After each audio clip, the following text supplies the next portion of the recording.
열왕기상 3장 16절부터 28절까지 말씀입니다. 열왕기상 3장 16절부터 28절까지 말씀.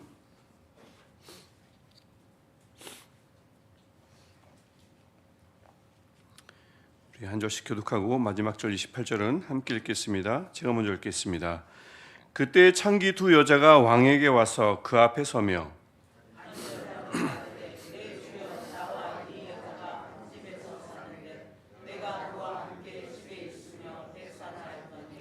내가 해산한 지 사흘 만에 이 여자도 해산하고 우리가 함께 있었고 우리 둘 외에는 집에 다른 사람이 없었나이다. 그런데 밤에 저 여자가 그의 아들 위에 누움으로 그의 아들이 죽으니 그가 밤중에 일어나서 이 여종 내가 잠든 사이에 내 아들을 내 곁에서 가져다가 자기의 품에 누이고 자기의 죽은 아들을 내 품에 누였나이다.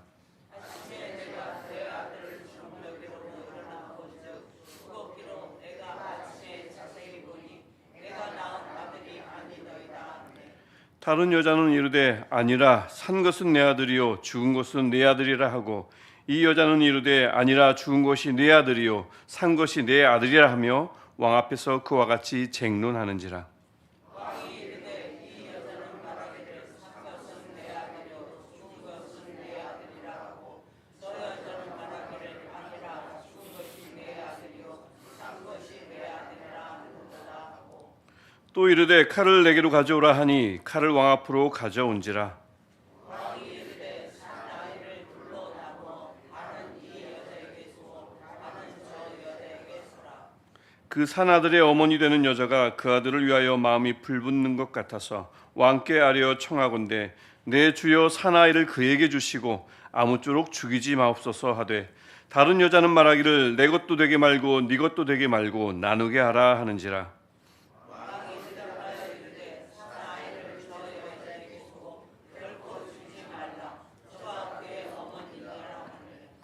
함께 온 이스라엘이 왕이 심리하여 판결함을 듣고 왕을 두려워하였으니 이는 하나님의 지혜가 그의 속에 있어 판결함을 봄이더라. 아멘.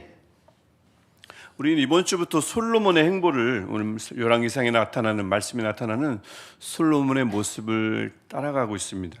가만히 보면 우리 월요일, 화요일도 보셨지만 아슬아슬 어떤 줄타기 하는 것만 같은 어떤 삶을 볼 수가 있습니다. 잘하는 것 같으면서도 중요한 것을 놓치기도 하는 것 같고요.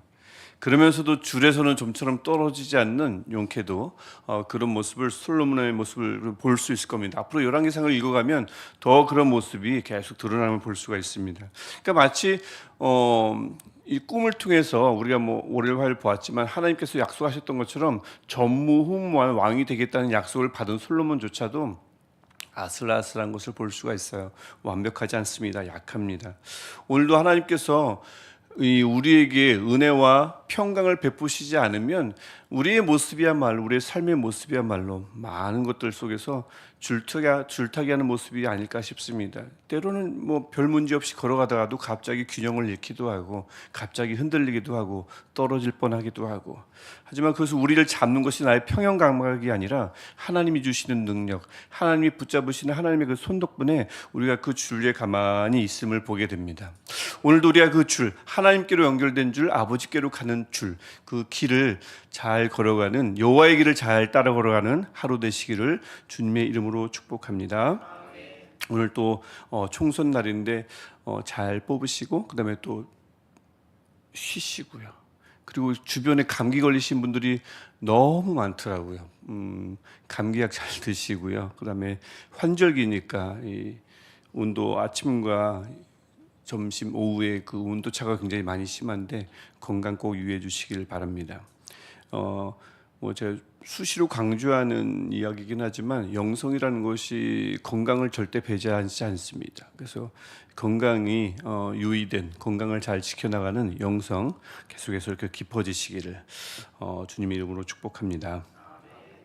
여러분 솔로몬 하면 잘 아시다시피 성경에서 어떤 인물보다 세계에서 교회를 다니든 안 다니든 상관없이 사람들에게 가장 많이 알려진 이름일 겁니다. 뭐 외국을 치더라도 뭐 다윗, 데이빗이죠. 솔로몬, 그냥 솔로몬입니다. 솔로몬은 너무나 많이 알려져 있고, 솔로몬 하면 당연히 지혜, 위즈덤, 지혜와 늘 연결시키죠. 그래서 많은 사람들이 솔로몬을 모를 수가 없고, 솔로몬 하면 지혜고요. 그 지혜를 어떻게 알게 되느냐? 오늘 우리가 읽은 본문, 이 본문이 알려지면서 솔로몬의 지혜가 이 본문을 통해서 많이 나타났고 유명해졌거든요. 그래서 열왕기상은 모르더라도 이 이야기는 웬만한 사람이면 다 알 겁니다. 그만큼 굉장히 유명한 본문입니다. 근데 물론 이제 아주 간략하게 알려져 있죠. 이야기의 줄거리가 두 여인이 솔로몬을 찾아갔어요. 아이는 하나입니다. 서로 내 아이라고 주장하는데 솔로몬이 누구의 편을 들어주느냐? 이 아이를 가르자 했을 때 한 엄마는 안 된다, 한 엄마는 된다라고 했을 때 안 된다고 했던 그 엄마, 아이를 살리려고 했던 엄마의 편을 들어주고, 당연히 그 엄마가 진짜 엄마였죠. 그래서 그 여인에게 아기를 돌려주는 이 현명한 판결, 이 슬기로운 판결이 많은 사람들에게 알려졌습니다. 뭐 대략 이 이야기를 모르는 사람들은 없을 거예요. 어떻게 이런 묘수를 두었는가, 그렇게 감탄을 하죠. 만약에 이런 분쟁이 요즘 일어났다면 사실 별것 아닐 것 같아요. 뭐 유전자 감식을 하거나 아니면 거짓말 탐지기를 통해서 쉽게 밝혀낼 수 있는 사건인데 뭐 수천 년 전이지 않습니까? 그래서 솔로몬이 아니고서는 이 문제를 자칫 잘못하면 해결하기 어려울 수 있는 사건이었다 싶습니다. 뭐 강요를 했을 거고, 뭐 고문을 했을 거고, 진짜 실토할 수 있도록 뭐 그렇게 해서 어떻게든 뭐 사건을 밝힐 수 있었겠지만 나름 굉장히 까다로웠던 내용인데, 이 솔로몬이 지혜를 발휘하죠. 물론 그래서 이런 이야기들이 세상에 다 교회를 다니는 어떤 그 여부와 상관없이 굉장히 잘 알려진 유명한 이야기지만 사실 상세한 내용까지 알려진 건 아닙니다. 그 세부 내용은 사실 본문을 이해하는데 또 이 본문 말씀에 담긴 하나님의 뜻을 좀 더 깊이 이해하는 데 도움이 되지만 그것까지 많은 사람들이 관심을 갖지는 않으니까요. 세상 사람들이요. 일단 이 여인의 직업이 나옵니다. 직업은 뭐죠? 창기입니다. 기생입니다. 근데 같은 집에 딱 둘만 살았어요. 그리고 둘 다 비슷한 시기에 공교롭게도 출산을 했습니다. 근데 이들이 왜 솔로몬 앞에 왔습니까? 한 아이가 죽었어요. 죽게 되면서 솔로몬 앞에 두 여인이 나오게 됐습니다. 어쩌다 죽었습니까? 한 엄마가 자다가, 분명 누웠는데 자던 것 같아요. 자다가 아이를 깔아뭉갰습니다. 아이가 질식사했어요. 분명히 그랬겠죠? 엄마가 이게 가능할까요? 기본적으로? 잠기가 아무리 어두운 엄마도 아이를 출산하면 그 아이의 멀리서 들리는 울음소리도 다른 방에서 재워도 그걸 듣는다면서요. 그랬던 것 같아요. 엄마가 이게 기본인데 아무리 잠기가 어두워도 내 아이의 울음소리는 멀리서도 들을 수 있는, 자면서 아무리 깊은 잠을 자도 들을 수 있는 사람이 엄마인데 엄마가 얼마나 무심한지를 잘 보여줍니다. 아이가 죽어가는데도 몰랐던 거죠. 그냥 잤던 거죠. 게다가 그 죽은 아이를 두고 슬퍼하는 것이 아니고 얼른 그 죽은 아이를 가져다가 같이 사는 그 여인에게 눕히고 그 여인의 아이는 데리고 오는, 멀쩡히 살아있는 남의 아기를 데려오는 여인이었습니다. 그래서 무심한 엄마일 뿐만 아니라 얼마나 탐욕스러운지, 얼마나 사악한지를 보여주는 장면이기도 합니다. 그래서 이 간단한 이 그녀의 행위를 통해서 이 여인이 어떤 여인인지를 굉장히 잘 보여주죠. 뭐 이런 이야기까지 세상에 구체적으로 알려지진 않았지만 말입니다. 그래서 진짜 엄마는 굉장히 억울하게 이럴 데가 없었죠. 그래서 왕이 얼른 해결해 주는 게 당연하다 싶어서 왕을 찾아갔습니다. 솔로몬을 찾아갔습니다. 그런데 이들의 직업은 뭐라고요? 다시 한번 창기입니다. 사회 밑바닥 중에 밑바닥에 있는 여인들이라고요. 그 신분이 그렇습니다. 솔로몬 왕 앞에 왔습니다. 이 왕이라면 적어도 일반 백성들이 왕 앞에 나올 수 있는 권리는 있었습니다만, 할 수는 있었지만 굉장히 제한돼 있었고요. 특별히 창기가 왕 앞에 나올 수 없었습니다. 구약 곳곳에서 음란한 여인은 멀리하라고 하는 것이 율법이기 때문에 당연히 가까이 하지 않았을 겁니다. 거기다 왕이잖아요. 하지만 솔로몬은 이 창기들을 내쫓기는커녕 그들의 분쟁을 가만히 듣고 있습니다. 이게 어떻게 가능했을까요? 저는 이 구절에 있는 솔로몬이 하나님 앞에 꿈속에서 하나님을 만나고 하나님께 무엇을 구했지요? 지혜를 구했나요? 정확하게 구절을 보면 뭐라고 나오는지 아십니까? 구절에 듣는 마음을 달라고 했습니다. 나중에 또 이 지혜롭고 총명한 마음을 하나님께서 주셨지만 솔로몬이 구했던 것은 듣는 마음입니다. 이게 없었으면 솔로몬은 그 여인들을 다 천하지요. 문제 복잡하죠. 그리스도 해결할 게 많은데, 그렇죠? 그들을 다 물리쳤을 텐데 듣는 마음을 구했던 솔로몬이 그 듣는 마음을 가지고 그 여인들의 문제에 귀를 기울입니다. 저도 이 본문을 전체 앞뒤를 봐야 또 이제 본문을 이해를 하니까 다시 한번 보면서 굉장히 부러운 기도문이다라는 생각을 했고, 제가 추구해야 할 마음이 이 마음이구나라는 생각을 다시 한번 다짐했습니다. 그래서 굉장히 제가 동경하는 마음, 제가 얻고 싶은 마음이 되었어요. 듣는 마음 말입니다. 듣는 마음을 구했던 솔로몬이 지혜까지였잖아요. 저는 지혜까지는 필요 아니죠. 주시면 받겠습니다만 일단 듣는 마음을 구해야 한다는 그 생각이 본문을 보면서 굉장히 눈에 들어오더라고요. 솔로몬이 그 듣는 마음을 얻고 나서는 많이 달라졌던 것을 보게 됩니다. 그래서 22절을 보면 솔로몬이 해결할 이 분쟁, 이 듣는 마음을 가지고 듣게 될 그 솔로몬이 그 분쟁은 정확하게 말하면 소유권 분쟁입니다. 22절. 그래서 그와 같이 쟁론하는지라 제일 마지막에 돼 있죠. 쟁론, 분쟁. 서로가 이 아이가 내 아이다라고 하는 이 문제, 소유권 분쟁의 문제입니다. 분명히 그렇습니다. 근데 솔로몬이 지혜를 발휘해요. 그래서 지혜를 발휘해서 이 소유권 분쟁의 문제를 다른 문제로 전환시킵니다. 25절을 그렇죠? 25절을 통해서 사나이를 둘로 나누라 칼로.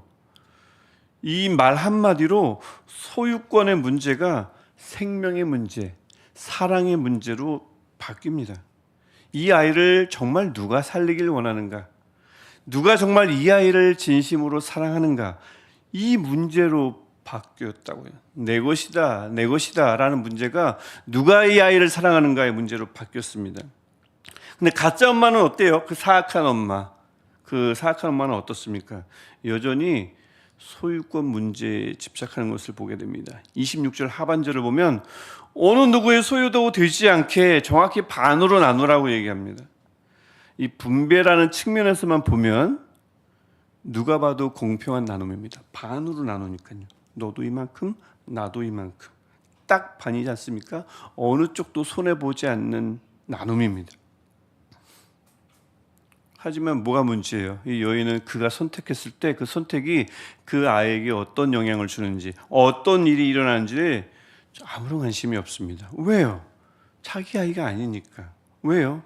아무런 마음이, 아무런 사랑이 없으니까 그렇죠. 솔로몬은 그 지혜를 가지고 벌써 이것을 간파했습니다. 이 여인에게 소유욕은 있는데 사랑이 없다는 것을 간파했어요. 이 아이를 갖고 싶기는 하지만 사랑이 있어서 갖고 싶었던 건 아닙니다. 그냥 소유욕만 있었습니다. 반면에 진짜 엄마는 어떻습니까?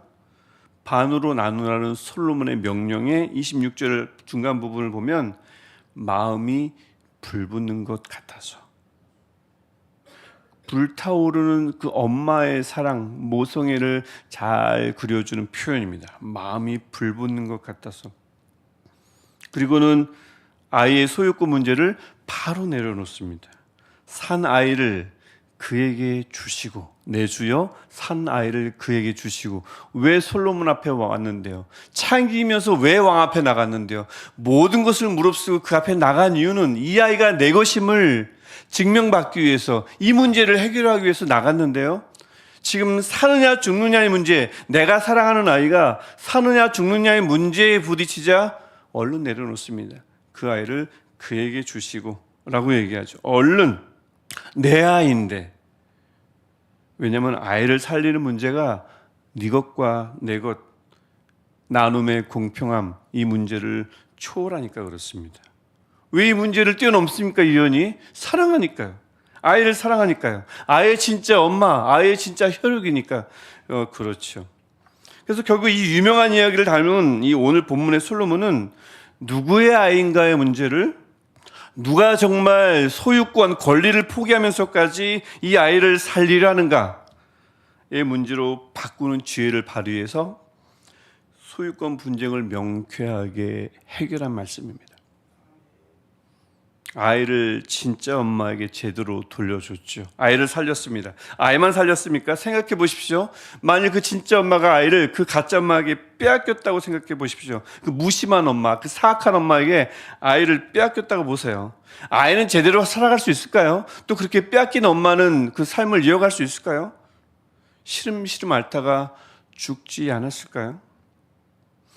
그러니 사실 이 솔로몬의 지혜는, 이 지혜로운 판단은 아이도 살렸지만 엄마도 살렸습니다. 참 지혜는 사람을 살린다는 것을 이 간단한 이야기로, 이 유명한 이야기로 잘 보여주고 있죠. 근데 28절 마지막에 한 가지 딱 짚고 넘어갑니다. 이 지혜가 누구의 지혜인가? 누구의 지혜라고 하죠? 솔로몬 속에 있었던 지혜는 하나님의 지혜였습니다. 하나님의 지혜가 그의 속에 있어. 지금까지 일어났던 이 이야기의 그 핵심, 그 여인의 소유욕을 밝히고 사랑 없음을 밝혔던 것은 솔로몬의 지혜가 아니라 하나님의 지혜였습니다. 하나님의 지혜는, 하나님은 그 욕구보다, 권리보다 사람의 소중함, 생명의 소중함이 있구나 없구나, 그 여부를 감찰하시는구나 라는 것을 볼 수가 있습니다. 오늘 우리가, 그리고 앞으로 우리는 얼마나 많은 것을 내 것이다, 네 것이다 주장하고 갈등하며 분쟁하며 살아갈까요? 얼마나 자주 우리는 이 배분이, 이 나눔이 내게 손해인가 공평한가를 따지며 살아갈까요? 물론 이런 권리 문제, 공평의 문제, 또 이외에도 여러 가지 문제들을 신경 쓰면서 살아갈 수밖에 없고요. 또 무시할 수도 없습니다. 하지만 그 어떤 문제가 사람을 살리는 문제에 부딪힐 때 어떤 문제도 이 사람 살리는 문제를 넘어설 수는 없을 겁니다. 사람 살리는 문제가, 이 생명의 문제가, 사랑이 있느냐 없느냐의 문제가 어떤 문제보다 소중하다는 것을 오늘 본문이 보여줍니다. 사람이 어떻게 되든 말든 내 권리와 내 소유권만 주장한다면 오늘 본문의 그 사랑 없는 사악한 가짜 엄마와 다를 바가 없겠죠. 누군가를 진심으로 아끼고 사랑한다면 그를 위해서 자신이 누릴 수 있는 정당한 권리를 마땅히 포기하고 또 그것을 전혀 주저하지 않을 것입니다. 우리를 사랑하시는 예수님이 그러셨고요. 교회를 사랑하던 사도 바울이 그랬고요. 오늘 본문에 아기를 진심으로 사랑하던 한 엄마가 정말 그랬습니다. 그래서 본문은 말씀합니다. 누군가든 누구든 자기 권리를 선뜻 포기하면서까지 불붙는 마음으로 어떻게든 사람을 구하고 살리려 할 때 하나님은 그가 그 살리려고 하는 그 사람도 살릴 뿐만 아니라 바로 그도 살릴 것이라고 말씀합니다. 좀 전에 말씀드렸듯이 오늘 솔로몬의 지혜, 아니 하나님의 지혜는 아기도 살렸지만 아기의 엄마도 살린 것이 분명하니까 그렇습니다. 저는 저 자신이, 그 다음에 여기 모인 여러분이, 또 이 예배를 영상으로 드릴 모든 분들이, 또 우리 교회가 일단은 무엇보다 듣는 마음을 가지고 있었으면 좋겠고요. 그 다음에 사람 살리는 문제에 부딪힐 때 마음이 불붙는 것 같았으면 좋겠습니다. 공정하냐? 네 것이냐? 내 것이냐 문제에서 얼른 벗어나서 마음이 불붙었으면 좋겠습니다. 왜 불붙어요? 사랑 때문에 불붙죠. 왜 붙어요? 아끼니까 불붙죠. 살려야 되니까 불붙죠. 그래서 사람 살리는 문제를 어떤 문제보다 우선시하는 저와 여러분, 우리 교회 되기를 주님의 이름으로 간절히 소망합니다. 그래서 나의 선택이, 우리의 판단이 누군가에게 어떤 일이 일어나는가를 생각해주는, 그 생각의 여지를 놓치지 않는 우리가 돼서 우리의 선택, 우리의 판단, 우리의 생각을 통해 이것이 과연 사람을 살리는 건가, 이것을 늘 염두에 두고 신경 쓰는 우리 모두가 됐으면 좋겠습니다. 그럴 때 하나님의 지혜가 그 여인의 손을 들어줬던 것처럼 그럴 때 하나님의 지혜가 단순히 손을 들어준 것뿐만 아니라 아기를 살리고 그 여인을 살렸던 것처럼 하나님의 지혜가 사람 살리는 문제를 가장 우선시하는 나를 바라볼 때, 여러분을 바라볼 때, 저를 바라볼 때, 우리 교회를 바라볼 때 하나님의 손이 우리의 손을, 우리 교회의 손을 들어주실 뿐만 아니라 우리를 살리실 줄 믿습니다. 우리 그 하나님을 만나는 오늘 하루 앞으로의 여생 되시기를 주님의 이름으로 축복합니다. 기도하겠습니다. 하나님, 우리 앞엔 참 여러 가지 문제들이 놓여 있습니다.